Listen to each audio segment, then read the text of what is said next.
우리가 로마서를 읽어 보면은 바울 사도는 이 로마서를 통해서 무엇을 말하고자 하는 것일까 하면 그것은 바울의 구원론이다, 그렇게 말할 수 있을 것입니다. 무엇이 구원이냐? 구원은 어떻게 얻는 것이냐? 이것을 설명하고자 하는 것입니다. 그런데 우리는 이미 구원은 믿음으로 얻는다는 것을 알고 있습니다. 그렇다면 그 믿음이라는 것이 무슨 뜻이고, 또한 무엇을 믿는다는 것인가? 믿음으로 구원을 얻는다는 것에서 우리는 좀 획일적인 그런 생각을 하기가 쉽습니다. 가령 예를 들면 무엇을 내게 주실 줄로 믿습니다. 아멘. 이것이 바로 믿음인 줄로 알고 있는 사람이 의외로 많다. 분명히 말씀드리자면 이것은 믿음에 대한 잘못된 이해를 하고 있는 것이다. 이미 말씀드렸던 대로 바울 사도는 이방 사람, 유대 사람, 헬라 사람 할 것 없이 모든 사람은 다 죄인이며 그들로서는 하나님 앞에 바로 설 수 있는 자는 한 사람도 없다라는 사실을 역설했습니다. 그러면 이러한 우리의 구원이라고 하는 것은 어떻게 가능한 것인가? 죄인인 내가 어떻게 구원을 얻을 수 있는가? 그 구원의 길이라는 것은 자명한 것입니다. 한마디로 그것은 하나님의 의가 나타남으로 가능한 것이다, 그렇게 말할 수 있어요. 우리 다현이만 해도 무슨 얘기를 하고 있나 이해가 아직 잘 안 갈 거예요. 자꾸 들어보면은 우리 아이들도 깨닫는 게 있을 거라 생각해요. 사도 바울은 하나님의 의라고 하는 것은 곧 다른 말로 이야기하면 하나님의 긍휼이라고 설명할 수도 있다. 결국 하나님의 긍휼로 말미암아 우리가 구원을 얻을 수 있고 우리가 구원의 길로 나아갈 수 있는 거라고 그렇게 말할 수 있는 것입니다.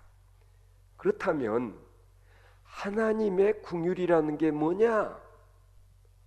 하나님께서 우리를 그저 불쌍히 여기시고 그리고 용서한다는 어떤 이런 감상적인 그런 것이 아니라 하나님의 긍휼이란, 즉 우리는 죄인임에도 불구하고 하나님께서 그런 우리를 일단 의인으로 쳐주시고 의인으로 간주하시고 그리고 하나님과 그런 우리와의 관계를 바른 관계로 유지하시기를 원하신다, 그렇게 설명할 수가 있는 거예요. 하나님께서는 우리를 사랑하신다, 하나님은 사랑이시다, 그렇게 이야기를 할 때에 하나님은 죄인된 나임에도 불구하고 그런 나를 하나님께서 사랑하시는데 나를 죄인으로 사랑하시는 것이 아니라 하나님께서는 그런 나를 일단 의인이라고 그렇게 간주를 하시고 사랑하신다는 거예요. 얼른 이해가 안 가시죠?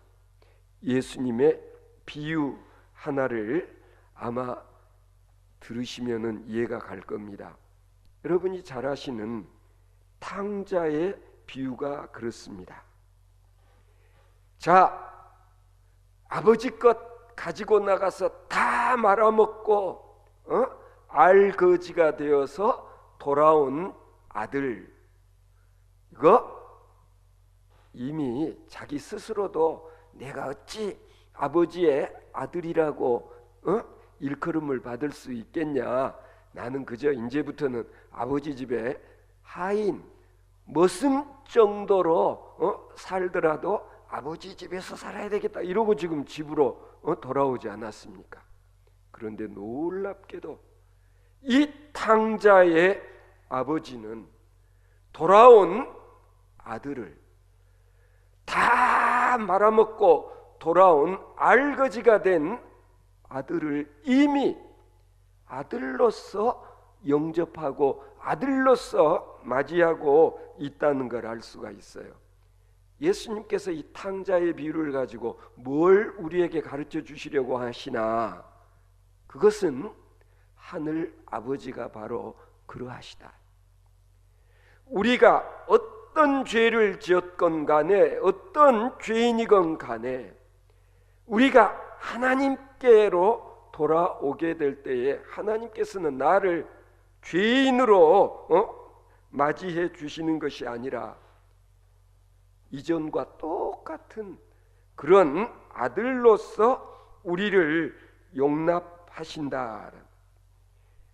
조금 다른 말로 설명을 하자면은 돌아온 아들에게 하나님께서는 이미 의의 옷을 입혀 주시고, 그리고 죄짓고 돌아온 아들임에도 마치 의로운 자식처럼 하나님께서는 우리를 대하여 주신다.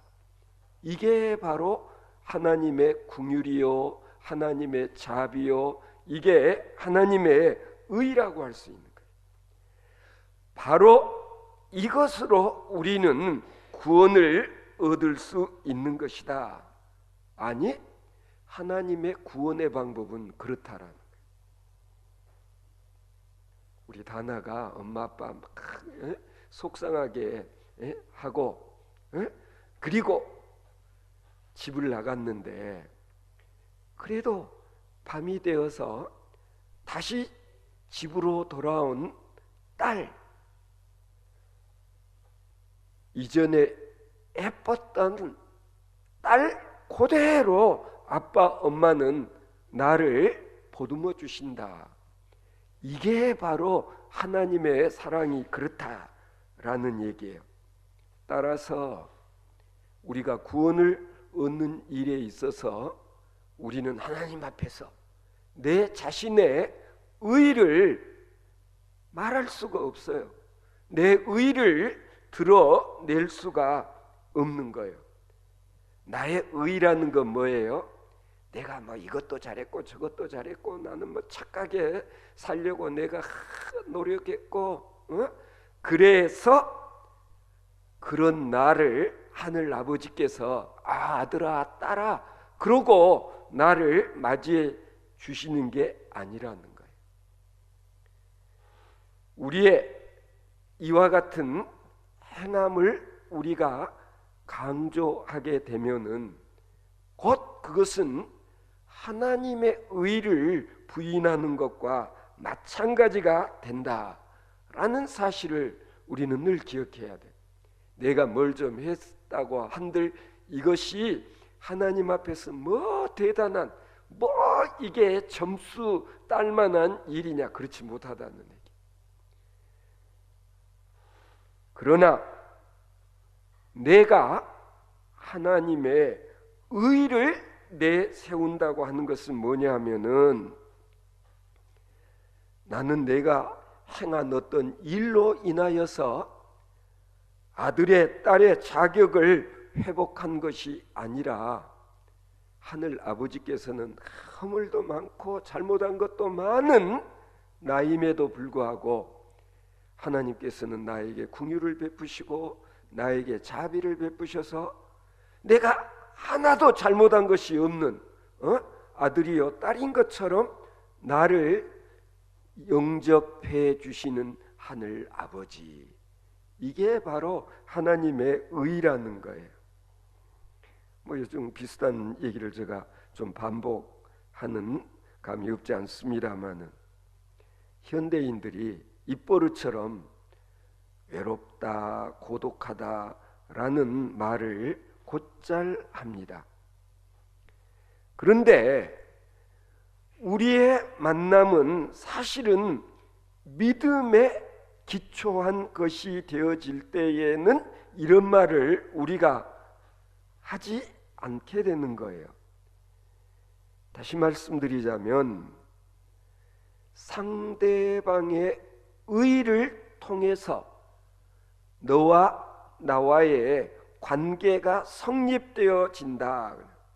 나는 진짜 값도 못했고 나는 정말 내놓을 것도 없는데 당신께서 나를 덮어주시고 나를 감싸주심으로 당신과 나의 관계가 부자지간의 관계로 그렇게 유지되어지는 것이다.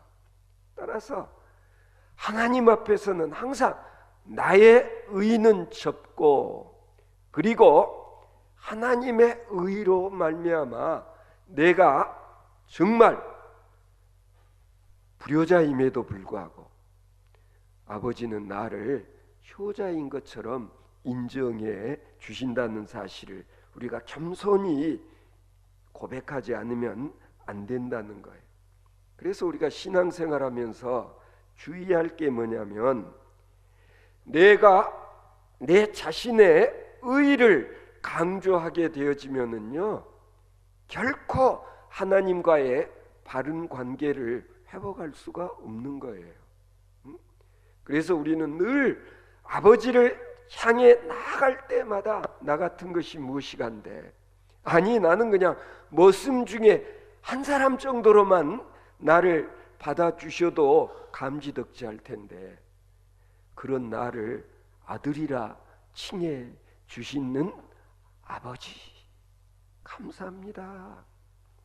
바로 우리는 항상 하나님과 나와의 관계를 이렇게 가져가는 것이 마땅하다라는 거예요.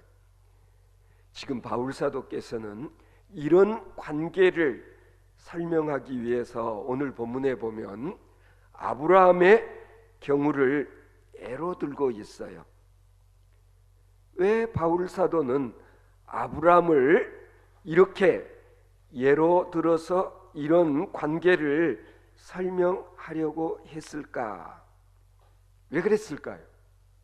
이스라엘 백성이라면 아브라함 모르는 사람이 없어요. 왜냐하면 그들은 이미 율법을 통해서 아니 성경을 통해서 자기들의 믿음의 조상 아브라함을 잘들 알고 있잖아요. 우리도 뭐 개천절이 지나갔습니다만 오늘 그렇잖아요. 개천절 우리는 단군의 후예들이다. 우리 조상이 단군이라고 다 그렇게 알고 있잖아요. 이스라엘 사람들 마찬가지로 자기들이 아브라함의 후손이라는 것을 다 알기 때문에 바울 사도는 아브라함을 모델로 제시하고자 하는 거예요. 이런 좀 우스운 얘기를 들은 적이 있는데요. 아프리카 원주민들 가운데서 사용하고 있는 이 성경을 보면은 하나님의 어린 양, 세상 죄를 지고 가는 하나님의 어린 양을 보라. 이 말씀을 번역을 어떻게 했느냐면은요. 지민이 잘 들어봐. 세상 죄를 지고 가는 하나님의 돼지 새끼를 봐라. 그렇게 번역을 했다는 거예요. 왜 그랬느냐 하면은 그 아프리카 원주민들은 돼지를 본 적이 없어요. 아니죠, 양을 본 적이 없어. 양이 그들에게 없었어. 그리고 그들은 돼지를 잡아서 제사를 드리는 부족이었기 때문에 성경을 번역하면서 하나님의 어린 양을 봐라 그러면은 이 사람들이 몰라. 그래서 할 수 없이 하나님의 돼지 새끼를 봐라. 그렇게 성경을 번역했다는 얘기를 들은 적이 있어요. 오늘 또 아브라함을 사도 바울이 지금 모델로 삼은 이유가 앞으로 우리가 이 로마서 7장, 8장, 9장 계속 우리가 살펴나가면은 알게 되겠지만은 실상 아브라함은 모세 이전의 사람이었기 때문에 모세로부터 하나님께로부터 어떻습니까? 십계명을 받았고 그리고 율법을 받았기 때문에 실은 아브라함은 이 율법의 적용을 받지 않는 사람이잖아요. 그런 아브라함은 어떻게 보면은 이 율법의 문제를 뛰어넘을 수 있는 그런 위치에 있는 사람이었기 때문에 바울 사도가 아브라함을 모델로 삼았다. 그렇게 설명을 할 수가 있는 거예요. 또 한 가지 이유가 있어요. 우리가 아브라함의 경우는 어때요? 의인이에요? 아니면은 아브라함도 허물도 있고 어떻게 보면 죄인이기도 하다. 어느 쪽인 것 같아요? 아브라함. 성경 읽어보면 아브라함도 실수도 했고 그렇잖아요. 잘못을 행하기도 했단 말이에요.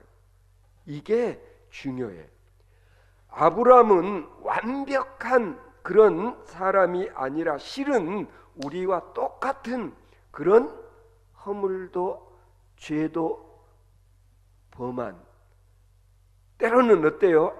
지 살겠단다고 지 아내를 뭐라고 그래요? 누이 동생이라고 막 거짓말까지 하면서 위기를 모면하려고 하는 그런 인물이었잖아요. 바울 사도는 바로 아브라함이 그런 인물이었기 때문에 이제 아브라함을 모델로 예로 드는 거예요. 자, 아브라함이 의롭다고 인정을 받는 것은 아브라함이 율법을 철저히 잘 지켰기 때문이 아니라 아브라함이 믿음의 사람이었기 때문이야 라는 것을 바울 사도가 초점을 거기다가 맞추는 거예요. 오늘 본문 1절을 보면은요, 육신으로 우리 조상인 아브라함이 무엇을 얻었다 하리요 그랬습니다. 여기서 매우 중요한 사실이 내포되어 있는데 이게 뭐냐면은 바울은 이미 생각한 바가 있었어요.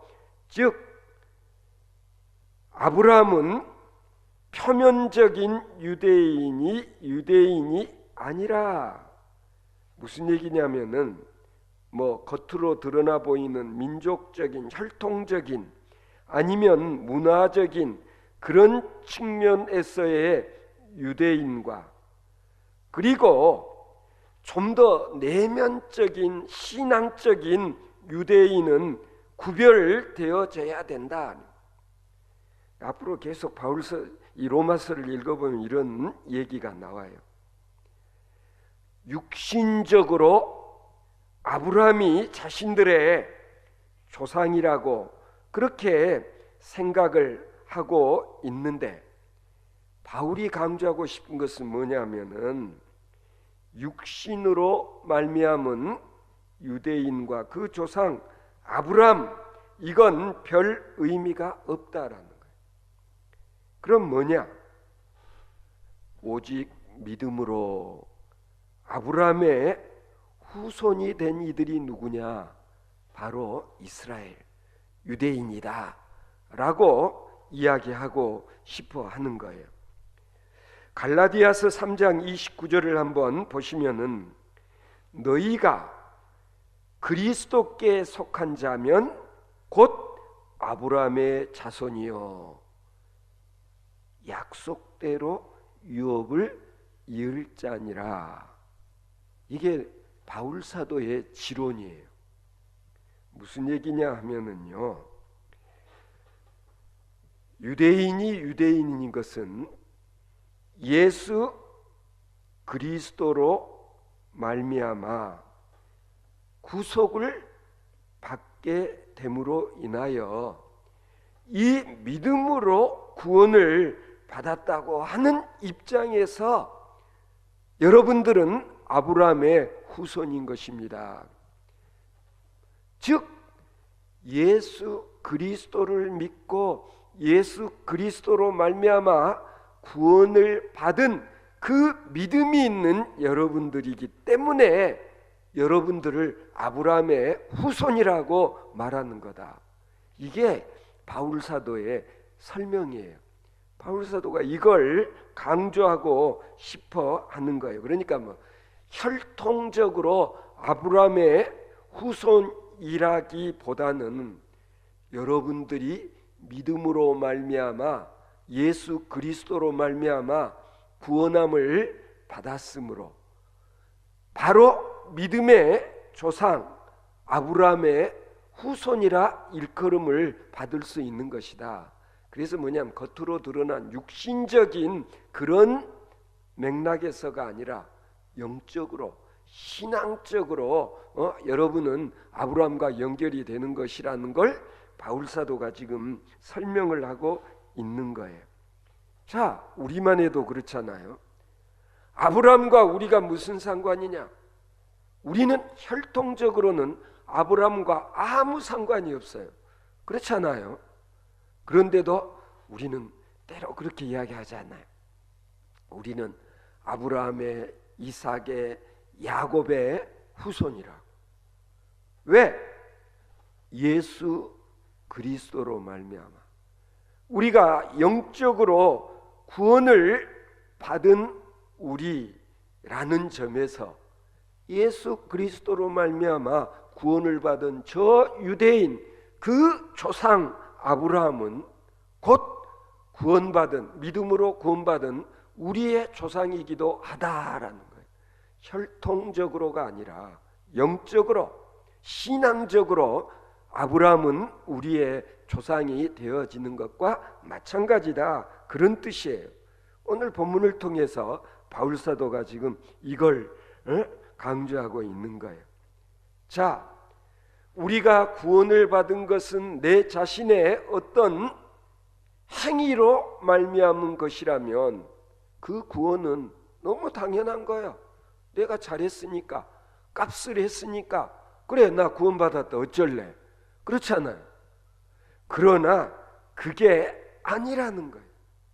우리가 구원을 받는 것은 내가 잘한 그 무엇 가지고는 택도 없다는 거예요.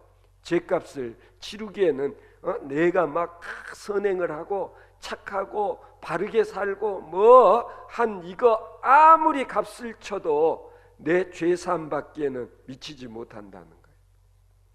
그럼 뭐냐? 하나님의 아들 예수 그리스도께서 당신 자신을 희생 제물이 되게 하시고 보혈을 쏟으심으로 말미암아 그 거룩한 희생으로 말미암아 우리는 죄사함을 얻고 구원을 받았다. 이 믿음, 이러한 믿음을 우리가 갖게 되어짐으로 인하여서 우리는 아브라함의 후손이 되어진다라는 거예요. 그러면 아브라함은 어떤 믿음의 사람이었나?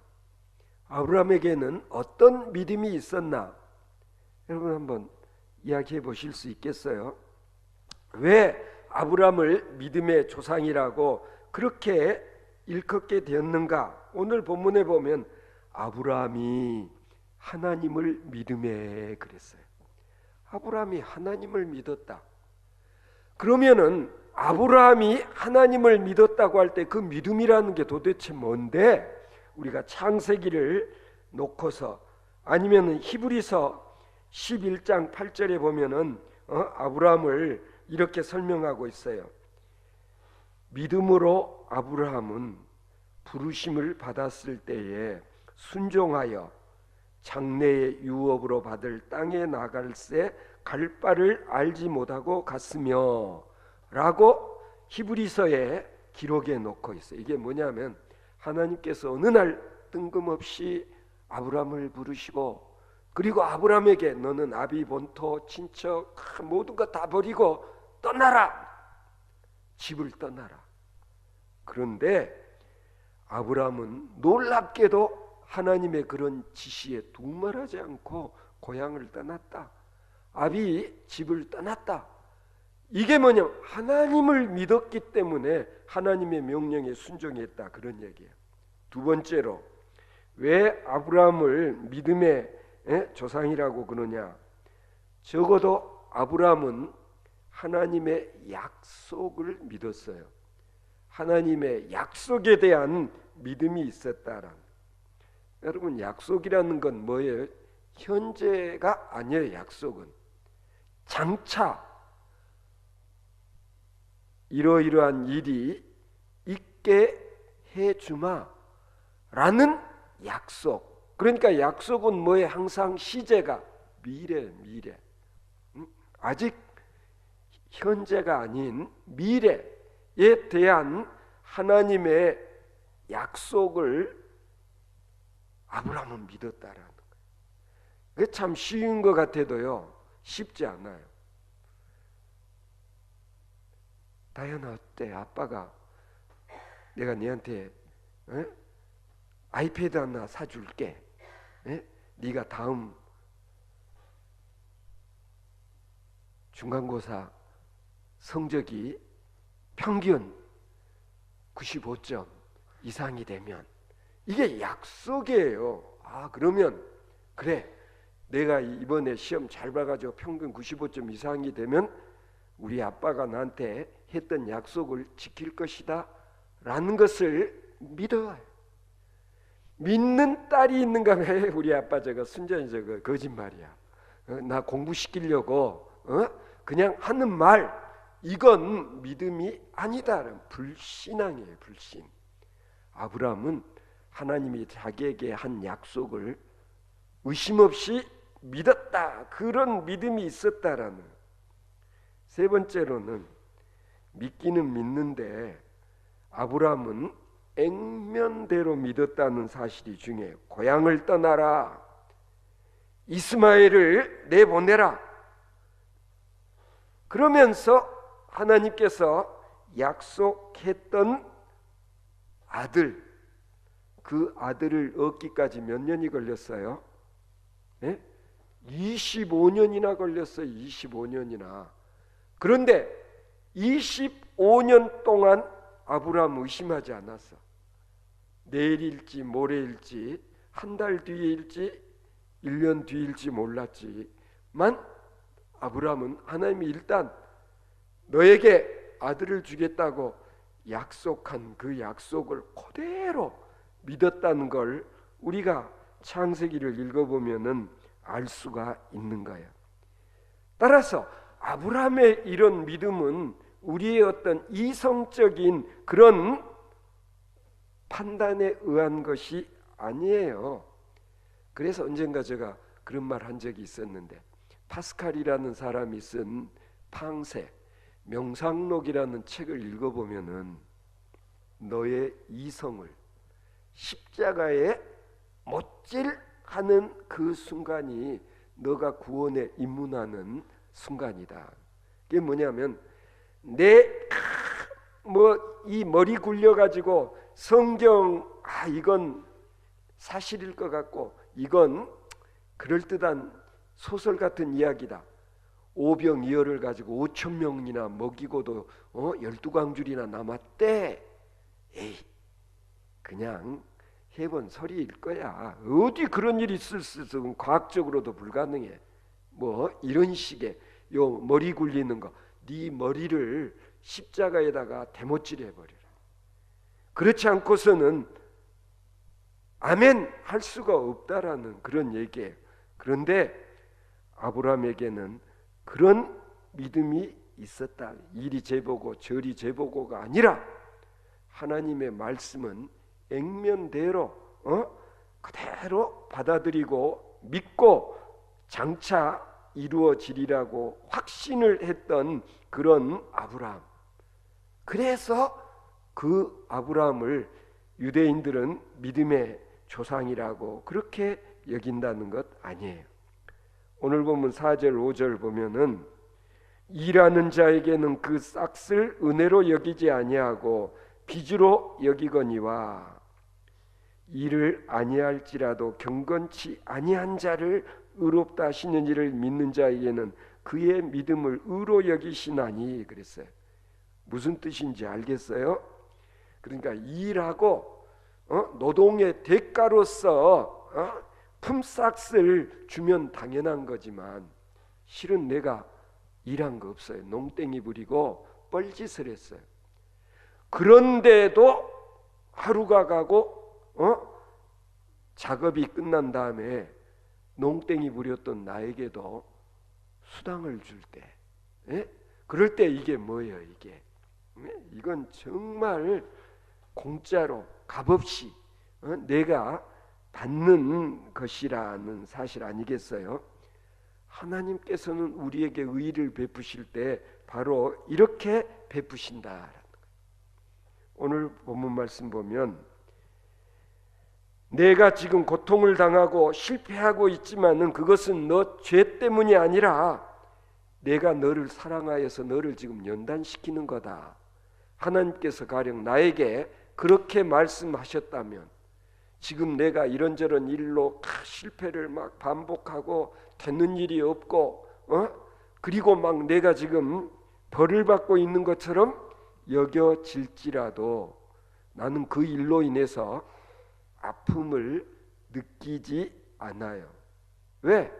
하나님께서 나를 사랑하셔가지고 매를 때리는 것도 미워서 때리는 것이 아니라 사랑해서 때리는 것이고 나 잘되라고 나에게 이런 시련을 주시는 것이라는 것을 아는 사람이라면 어떻습니까? 고맙습니다. 그래서 학교에서도 어때? 선생님들이 손내밀어 매 때리고 나서 뭐라고 가르쳐요? 매를 때린 선생님한테 고맙습니다 라고 이야기하라고. 우리는 어려서 그렇게 교육을 받았어요. 그게 맞는 거예요. 왜?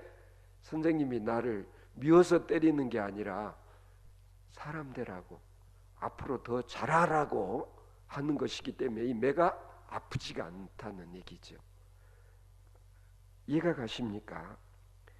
우리의 모든 허물 모든 죄를 다 용서하시고 죄인이지만 그러나 죄인이 아닌 것처럼 나를 대해 주시는 하나님, 하나님의 그와 같은 의가 나를 구원에 이르게 한다.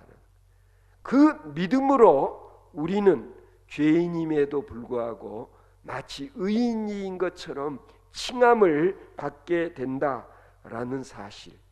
그래서 바울 사도는 이게 하나님께서 우리에게 주신 가장 큰 은혜의 선물이다라는 것을 오늘 본문을 통해서 우리에게 가르쳐 주고 있는 거예요. 그렇죠? 다행히 지민이 다 그러지. 항상 아빠 엄마 칭찬 받을 일만 했어? 어이구 고개를 막 끄덕끄덕 자신 있게 하는데 하기사 그러니까 학교에서 회장님도 되셨겠지. 그러나 실은 그렇지 못해. 아빠 엄마 마음에 안 드는 일을 수도 없이 하지만 그러나 아빠 엄마는 항상 나를 진짜 아끼고 사랑하고 위해 주시고 내가 필요한 것들을 다 마련해 주시는 것은 아빠 엄마의 엄청난 은혜다라는 걸 오늘 성경 본문은 우리에게 가르쳐 주고 있는 거예요. 믿음이라는 게 뭐냐? 바로 이와 같은 사실을 아멘 하고 받아들이고, 내가 값을 해서가 아니라 전혀 하지 못했음에도 불구하고 오늘 또 나를 아들아 딸아 내가 너를 사랑하노라 라고 말씀하시는 하나님의 은혜를 생각하면 어찌 우리가 하나님 아버지께 앞에서 고맙습니다, 감사합니다, 성은이 만극합니다 라고 말하지 않을 수 있겠어요? 그렇지 않습니까? 오늘 이와 같은 귀한 진리를 바울 사도를 통해서 우리에게 들려주시고 우리에게 깨달음을 주신 성령님, 또 하나님 아버지께 정말 늘 범사에 감사하고 그리고 늘 기쁨으로 살아갈 수 있는 저와 여러분들 되어질 수 있기를 바랍니다.